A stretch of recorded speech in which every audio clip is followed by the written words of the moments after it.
సిగాచి పేలుడు ఘటనలో ఇప్పటి వరకు ఆచూకీ దొరికిన వారి కోసం రెస్క్యూ కొనసాగుతుంది.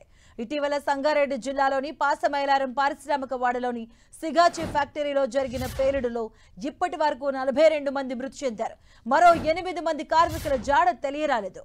దీంతో వారి అవశేషాల కోసం అన్వేషణ కొనసాగుతుంది.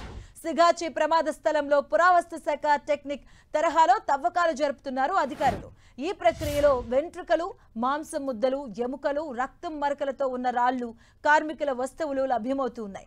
ఇప్పటి వరకు 70కి పైగా శాంపిల్స్ సేకరించగా వాటి గుర్తింపు కోసం DNA పరీక్షలకు పంపించారు. ఇక బాధిత కుటుంబాలు తమ వారి ఆచూకీ కోసం ఆవేదనతో ఎదురుచూస్తున్నారు.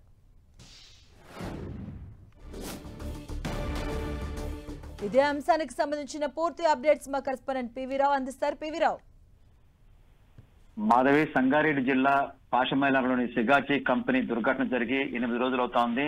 ఇప్పటికీ 8 మంది ఆచూకీ లభించలేదు. 42 మంది మృతి చెందినట్టుగా స్పష్టంగా అధికారికంగానే ప్రకటించడం జరిగింది. మృతి చెందిన మృతదేహాలను సుమారుగా 9 రాష్ట్రాలకు ఆయా ప్రాంతాలకు తరలించారు. అక్కడ ఒక్కొక్క అంబులెన్స్ తోని 2 కానిస్టేబుల్లు వెళ్ళడం జరిగింది.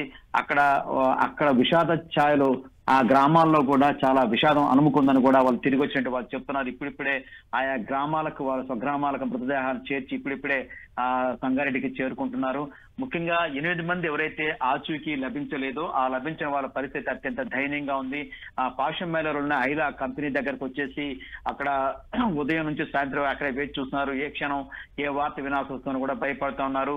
ఇప్పటివరకైతే మాత్రం ఈ యొక్క శిథిలాలు తొలగించేసి ఒక గ్రౌండ్ లో పోశారు. ఆ గ్రౌండ్ లో మీదన్నట్టుగానే పురాతత్వ శాఖ తవ్వకాలు అయితే ఎంత జాగ్రత్తగా ఆనవాళ్లు చెక్కు చెదరకుండా ఆనవాళ్లు పోకుండా జాగ్రత్తగా ఏ విధంగా అయితే వెతుకుతారో ఆ విధంగానే అక్కడ రెస్క్యూ ఆపరేషన్ కొనసాగుతున్నాయి. ఆనవాళ్లు దొరికినట్టు వెంటనే అక్కడి నుంచి ల్యాబ్ కు తరలిస్తా ఉన్నారు. ఇప్పటి వరకు 70కి పైగా మానవ అవశేషాలను DNA రిపోర్ట్ కోసం ల్యాబ్ కు పంపించారు అధికారులు.